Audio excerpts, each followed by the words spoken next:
નમસ્કાર મિત્રો, ગઈકાલે આપણે પ્રથમ લેક્ચરમાં ધોરણ 8 ના વિષય ગણિતમાં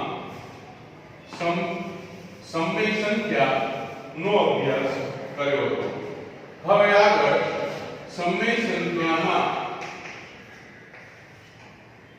જોઈએ તો સમય સંખ્યા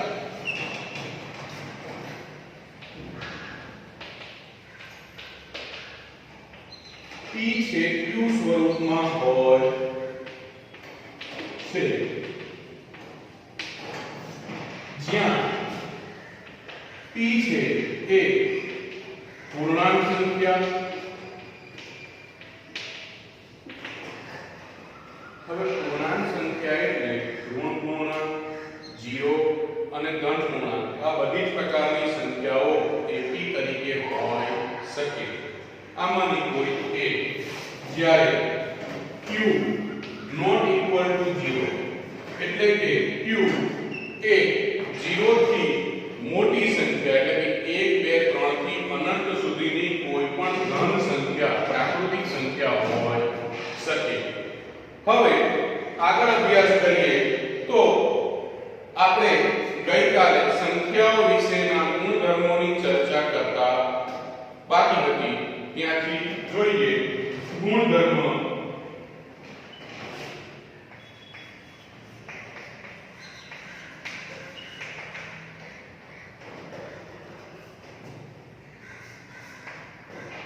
પહેલો ગુણધર્મ સમૃદ્ધતાનો ગુણધર્મ. સમૃદ્ધતાનો ગુણધર્મ એટલે અહીંયા સમૃદ્ધતાનો ગુણધર્મ એટલે તમે જેવી સંખ્યા ગણતરીની ક્રિયા કરવા માટે લેશો જવાબમાં તમને એ જ પ્રકારની સંખ્યા મળવી જોઈએ. જેમ કે તમે પૂર્ણ સંખ્યા માટે સરવાળાની ક્રિયા કરો, બાદબાકીની ક્રિયા કરો, ભાગાકારની ક્રિયા કરો અથવા ગુણાકારની કોઈ એક ક્રિયા તમે કરો, આ ક્રિયા માટે જવાબમાં પણ તમને પૂર્ણ સંખ્યા મળવી જોઈએ. આને કહેવાય સમૃદ્ધતાનો ગુણધર્મ. તો આપણે સૌપ્રથમ પૂર્ણ સંખ્યા માટે આ ગુણધર્મનો અભ્યાસ કરીએ.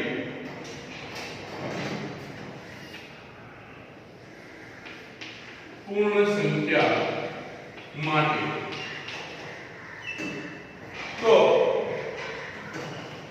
5 વત્તા 3, 5 એ પૂર્ણ સંખ્યા, 3 એ પણ પૂર્ણ સંખ્યા. હવે સરવાળો કરીએ તો 5 વત્તા 3 એટલે 8. તો જવાબમાં આપણને જે 8 મળ્યા, આ 8 પણ શું કહેવાય? પૂર્ણ સંખ્યા. એટલે એવું કહી શકાય કે પૂર્ણ સંખ્યા એ સમૃદ્ધતાના ગુણધર્મનું પાલન કરે છે. બીજું એક ઉદાહરણ લઈએ, 3 ગુણ્યા 5. તો 3 પૂર્ણ સંખ્યા, 5 પણ પૂર્ણ સંખ્યા. તો 3 ગુણ્યા 5 કરો એટલે 15 મળે. આ 15 પણ પૂર્ણ સંખ્યા રહે. આમ પૂર્ણ સંખ્યાનો ગુણાકાર કરો તો જવાબમાં પણ પૂર્ણ સંખ્યા મળે. તો આમ સરવાળો અને ગુણાકાર આ બંને ક્રિયા માટે પૂર્ણ સંખ્યા સમૃદ્ધતાના ગુણધર્મનું પાલન કરે છે.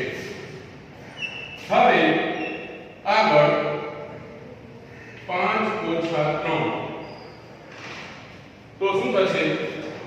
2. તો 5 ઓછા 3 આપણે લઈએ તો બાદબાકી મળશે 2. 5 પણ પૂર્ણ સંખ્યા, 3 પણ પૂર્ણ સંખ્યા, જવાબ આવ્યો 2 એ પણ પૂર્ણ સંખ્યા. પણ જો કદાચ આપણે 3 ઓછા 5 લઈએ તો બાદબાકી કરતા જવાબ આવશે ઋણ 2. કેમ કે 5 મોટા છે, 5 માંથી 3 બાદ કરો, જવાબ આવે 2. મોટાની નિશાની મૂકો તો -2. માટે બાદબાકીની ક્રિયા માટે આ શક્ય નથી. તો એવી રીતે ભાગાકાર માટે પણ આ શક્ય નથી. હવે પૂર્ણ સંખ્યા પછી પૂર્ણાંક સંખ્યા માટે જોઈએ.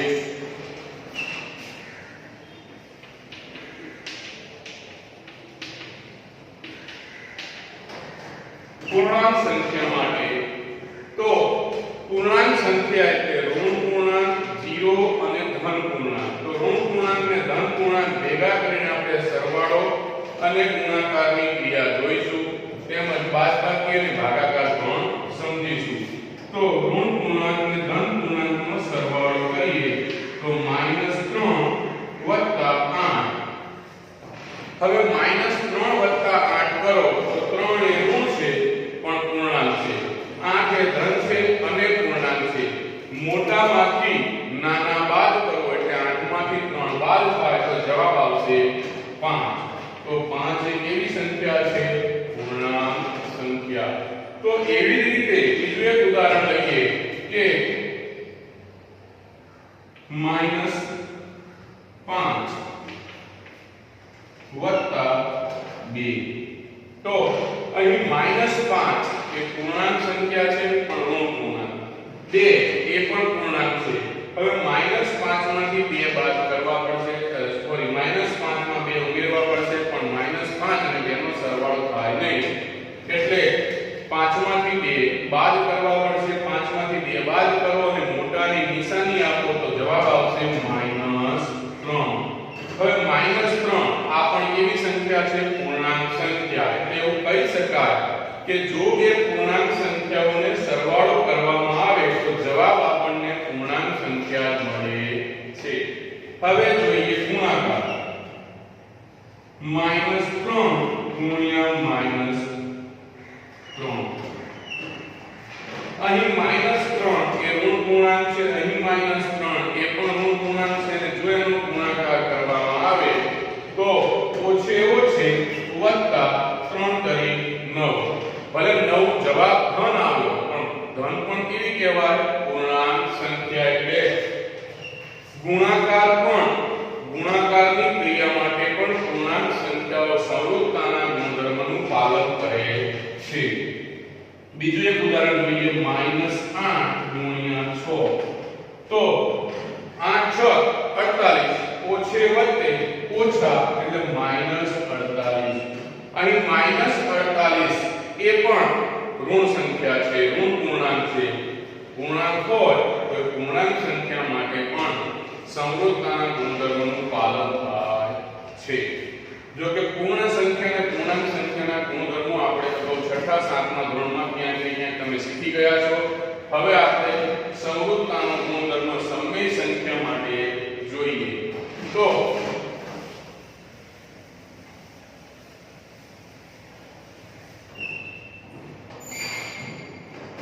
સમય સંખ્યા એટલે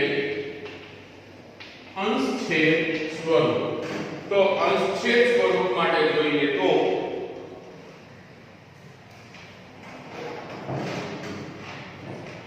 2/3 વત્તા 3/5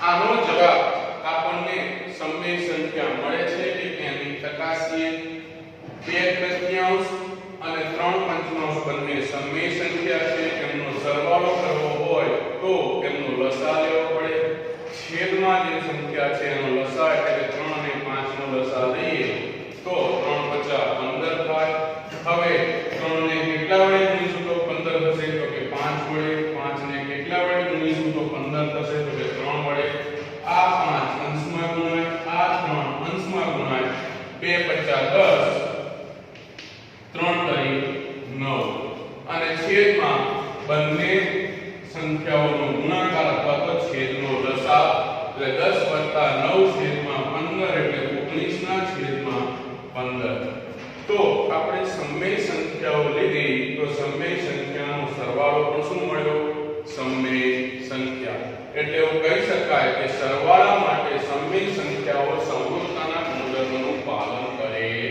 છે હવે પછી છે આપણે બાદબાકી જોઈએ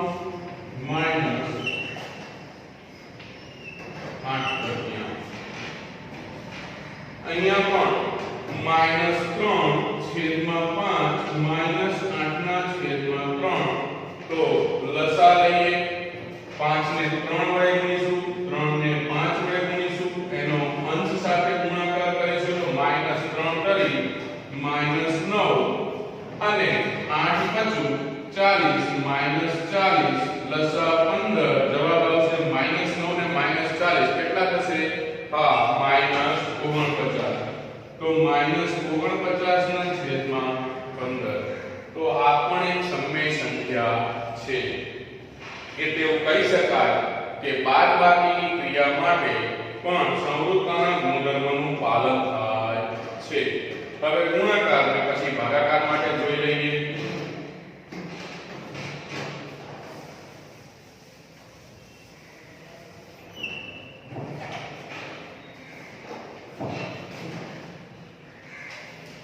બે ના છેદમાં 5 ગુણ્યા 4 ના છેદમાં 7 હવે અપૂર્ણાંકોનો ગુણાકાર કરવા માટે નિયમ છે કે અંશનો ગુણાકાર છેદનો ગુણાકાર તો 2 ગુણ્યા 4 છેદમાં 5 ગુણ્યા 7 4 દુ 8 અને 7 પચું 35 તો આપણને આ ગુણાકારનો જવાબ મળ્યો 8 ના છેદમાં 35 તો આ સમમેય સંખ્યા જવાબ પણ મળ્યો સમમેય સંખ્યા એટલે સમમેય સંખ્યાનો ગુણાકાર પણ સમમેય મળે છે તો ગુણાકારની ક્રિયા પણ સંવૃત્તાના ગુણધર્મનું પાલન કરે છે આમ સરવાળો બાદબાકી ને ગુણાકાર ત્રણેય ક્રિયાઓ ગુણધર્મનું પાલન કરે છે હવે છેલ્લી ક્રિયા ભાગાકાર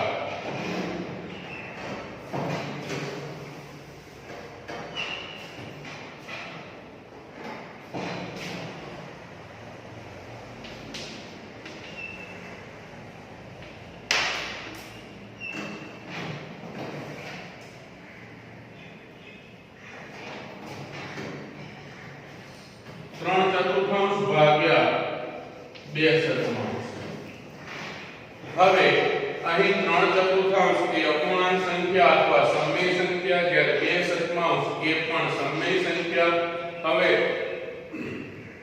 અપૂર્ણાંકોનો ગુણાકાર કરવા માટે અથવા ભાગાકાર કરવા માટે નિયમ છે કે પાછળ જે સંખ્યા હોય એને ઉલટાવી નાખવાની એટલે કે વ્યસ્ત કરી દેવાની એટલે કે 2/7 નો વ્યસ્ત એટલે ઉલટાવી પડશે તો 2 છેદમાં જશે અને 7 અંશમાં આવશે તો 3/4 ગુણ્યા 7 ના છેદમાં 2 તો હવે અંશનો ગુણાકાર છેદનો ગુણાકાર એટલે 3 * 21 ને 4 દુ 8 21 ના છેદમાં 8 તો આ 21 ના છેદમાં 8 પણ સમમેય સંખ્યા છે માટે કહી શકાય કે સમમેય સંખ્યા સંવૃત્તાના ગુણધર્મનું પાલન કરે છે અહીં આપણો પહેલો ગુણધર્મ જે છે એની સમજૂતી પૂર્ણ થાય છે આગળ બીજો ગુણધર્મ જોઈએ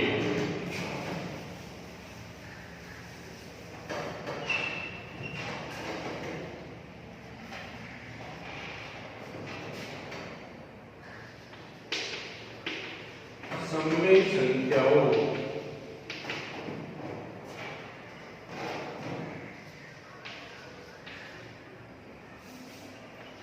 ગાણિતિક ક્રિયા માટે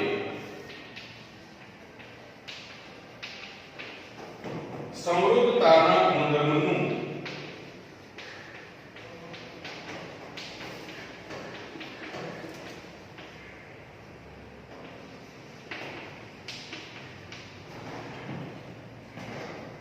પાલન કરે છે હવે બીજો ગુણધર્મ છે ક્રમનો ગુણધર્મ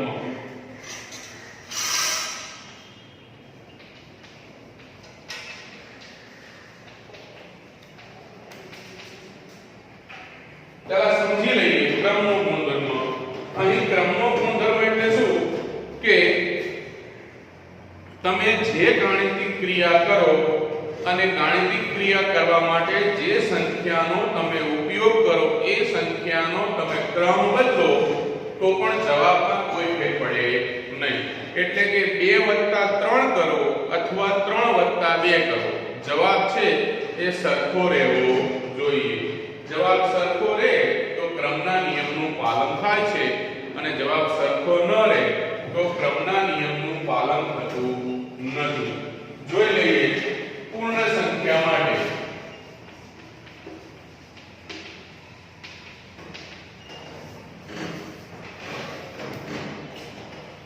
બે વત્તા 4 બરાબર 4 વત્તા 2. 2 વત્તા 4 કરો અથવા 4 વત્તા 2 કરો, જવાબ આવશે 6. 2 વત્તા 4 6, 4 વત્તા 2 6, એટલે કે પૂર્ણ સંખ્યા એ ક્રમના નિયમનું સરવાળા માટે પાલન કરે છે. હવે ગુણાકાર માટે જોઈ લઈએ તો 3 ગુણ્યા 3 બરાબર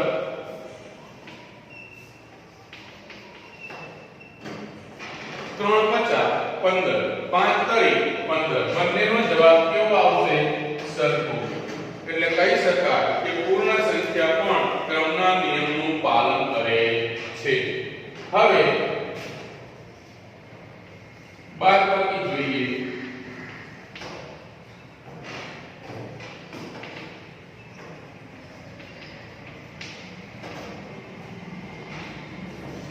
-3 -5 ઓછા 5 -3.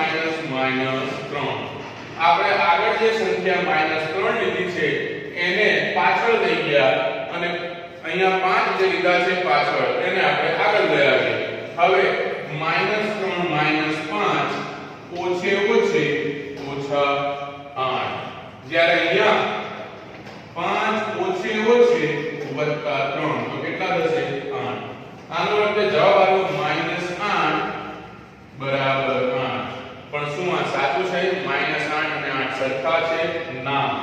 તો માટે કહી શકાય કે બાદબાકી એ ક્રમના નિયમનું પાલન કરતી નથી. સોરી, આ પૂર્ણાંક સંખ્યાનું ઉદાહરણ આવી ગયું. પૂર્ણ સંખ્યા માટે જોઈએ તો 3 ઓછા 5 બરાબર 5 ઓછા 3 લેવું પડશે. હવે 3 માંથી 5 બાદ કરીએ તો થાય નહીં, એટલે 5 માંથી 3 બાદ કરશું. 5 માંથી 3 બાદ કરીએ તો 2, 5 ની નિશાની એટલે -2. જ્યારે અહીંયા 5 માંથી 3 જાય તો 2. એક બાજુ -2 બીજી બાજુ 2. -2 અને 2 એ બંને સરખા નથી, માટે બાદબાકી એ ક્રમના નિયમનું પાલન કરતી નથી. હવે ભાગાકાર જોઈ લઈએ. 15 ભાગ્યા 5 બરાબર 5 ભાગ્યા 15. શું આ પણ ડાબા જવાબ સરખું થાય છે? તો ગણતરી કરીએ. 15 ભાગ્યા 5 બરાબર 5 ભાગ્યા 15. તો 5 એકા 5, 5 તરી 15, 5 એકા 5, 5 તરી 15. તો 3 ના છેદમાં 1 બરાબર 1 ના છેદમાં 3. શું આ સરખું છે? તો કે ના. 3 ના છેદમાં એટલે 1 એટલે 3 થાય, જ્યારે 1 ના છેદમાં 3 એ ઘણાય ઓછા થયા, માટે આ સરખું નથી. એટલે કહી શકાય કે પૂર્ણ સંખ્યા એ ભાગાકાર માટે ક્રમના નિયમનું પાલન કરતી નથી. હવે પૂર્ણ સંખ્યા પછી પૂર્ણાંક સંખ્યા જોઈએ.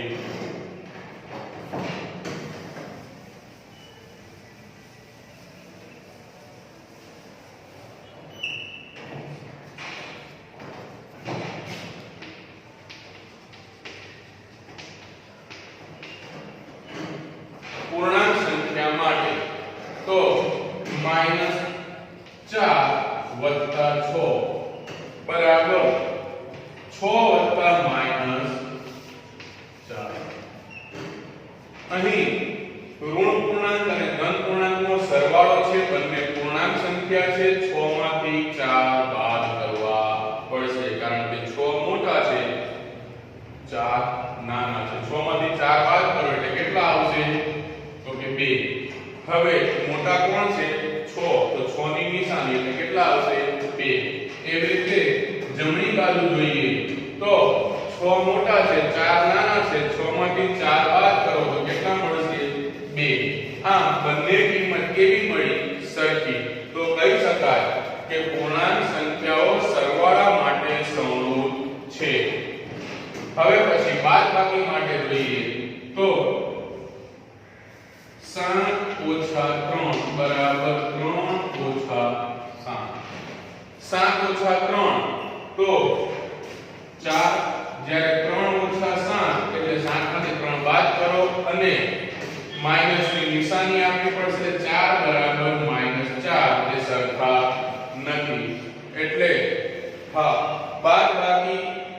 બાદબાકી માટે પૂર્ણાંક સંખ્યાઓ સમરૂપ નથી હવે ગુણાકાર તો 7 ગુણ્યા -2 બરાબર -2 ગુણ્યા 7 તો 7 દુ 14 ઓછે વત્તે ઓછા અહીંયા પણ 2 સત્તા 14 ઓછે વત્તે ઓછા એટલે -14 બરાબર -14 તો ગુણાકારની ક્રિયા સરવાળા પૂર્ણાંક સંખ્યા માટે સમરૂપ છે હવે ભાગાકાર જોઈ લઈએ 14 ભાગ્યા 10 ભાગ્યા 2 બરાબર 2 ભાગ્યા 10 તો 10 ભાગ્યા 2 બરાબર 2 ભાગ્યા 10 તો 2 પંચા 10 2 પંચા 10 આ 5 બરાબર 1/5 શું આ સાચું છે ના માટે કહી શકાય કે ભાગાકારની ક્રિયાઓ માટે પૂર્ણાંક સંખ્યાઓ સમરૂપ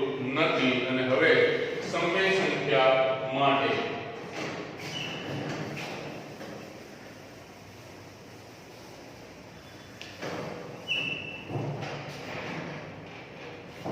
આપણા માટે અગત્યનું છે હવે આ સમય સંખ્યાઓ એટલે પૂર્ણ સંખ્યા અને પૂર્ણાંક સંખ્યાઓ તમે અગાઉ ભણી ગયા છો એટલે અહીંયા તમારે સમય સંખ્યા આવે ત્યારે કોઈ વિશેષ ધ્યાન રાખવાનું તો 2/3 વત્તા 3/5 બરાબર 3/5 વત્તા 2/3 ક્રમના નિયમનો સમય સંખ્યા માટે ઉદાહરણ તો 2/3 વત્તા 3/5 બરાબર 3/5 વત્તા 2/3 અહીં લસા લેવો પડશે 5 કરી 15 ત્યારે ડાબા લઈ લઈએ તો 2/3 વત્તા 3/5 3 ને 5 વડે ગુણવાના 5 ને 3 વડે ગુણો 5 દુ 10 3 કરી 9 5 કરી 15 બરાબર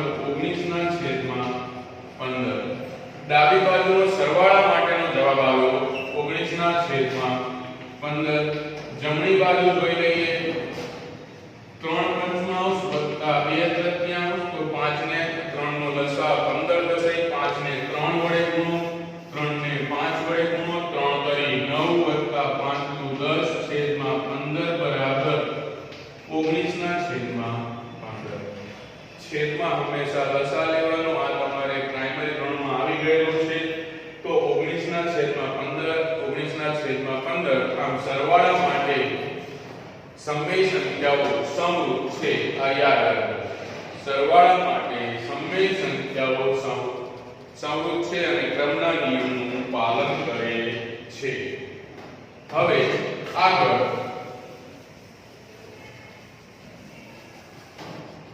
બાદબાકી જોઈ લઈએ હવે તો 3/4 ઓછા 1/4 બરાબર 1/4 ઓછા 3/4 તો ડાબા 3/4 ઓછા 1/4 4 ને એનો લસા 4 આવશે 4 ને 1 વડે ગુણીએ તો 4 થાય 2 ને 2 વડે ગુણીએ તો 4 થાય આ ઉપર ગુણાય તો 3 એકા 3 2 એકા 2 છેદમાં લસા આવશે 4 હવે 3 માંથી 2 જાય તો 1 1/4 જવાબનો જવાબ જોઈ લઈએ 1/2 ઓછા 3/4 2 અને 4 નો લસા લઈએ તો 4 2 ને 2 વડે ગુણીએ 4 ને 1 વડે ગુણીએ આ 2 અંશમાં ગુણાય આ 1 અંશમાં ગુણાય 2 એકા 2 3 એકા 3 છેદમાં 4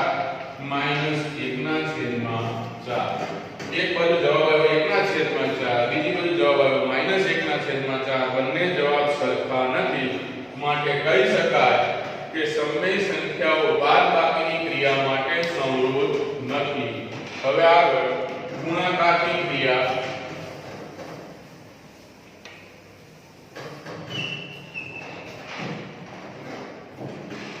સમય ક્રમના નિયમનું પાલન કરતી નથી. સોરી ભૂલ થઈ ગઈ મને બોલવામાં. હવે 2/3 ગુણ્યા 4 ના છેદમાં 7 બરાબર 4/7 ગુણ્યા 2 ના છેદમાં 3. તો ડાબા 2/3 ગુણ્યા 4 ના છેદમાં 7 2 ચોક 8 7 તરી 21 જવાબ 4 ગુણ્યા 4 ના છેદમાં 7 ગુણ્યા 2 ના છેદમાં 3 4 દુ 8 7 તરી 21. ડાબાનો જવાબ સરખો છે, માટે કહી શકાય કે ગુણાકારની ક્રિયાઓ માટે સમય સંખ્યાઓ ક્રમના નિયમનું પાલન કરે છે. હવે છેલ્લી ક્રિયા બાકી છે ભાગાકારની, પૂરી કરી લઈએ આપણે. પછી અહીં આપણે આપણો આ લેક્ચર સમાપ્ત કરશું. ભાગાકારની ક્રિયા તો 2/5 ભાગ્યા 1/2 બરાબર 1/2 ભાગ્યા 2/5. ડાબા 2/5 ભાગ્યા 1/2. તો ભાગાકારની ક્રિયા માટે પાછળની સંખ્યાની વ્યસ્ત સંખ્યા ગુણવાની આવું આપણે ભણી ગયા છીએ. તો 2 વડે 2 એકાંશ થઈ જશે. હવે અંશનો ગુણાકાર છેદનો ગુણાકાર તો 2 દુ 4 અને 5 એકા 5. ડાબાનો જવાબ આવ્યો 4/5. હવે જવાબ માટે જોઈએ તો 1/2 ભાગ્યા 2/5 તો 1/2 ગુણ્યા 5/2. અંશનો ગુણાકાર છેદનો ગુણાકાર તો જવાબ આવશે 5/4. અહીંયા 4/5 અહીંયા 5/4. ડાબાનો જવાબ અને જબાનો જવાબ બે સરખા નથી. તો કહી શકાય કે સમય સંખ્યાઓ ભાગાકારની ક્રિયા માટે ક્રમના ગુણધર્મનું પાલન કરતી નથી. આમ સમય સંખ્યાઓ માટે આપણે આ ગુણધર્મની નોંધ કરીએ તો અહીંયા જગ્યાનો અભાવ હોવાથી સામેની સાઈડે ક્રમના ગુણધર્મની નોંધ લખું છું.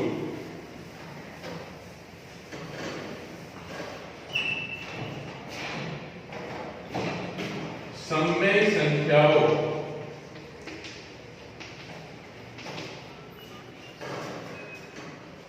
સરવાળા અને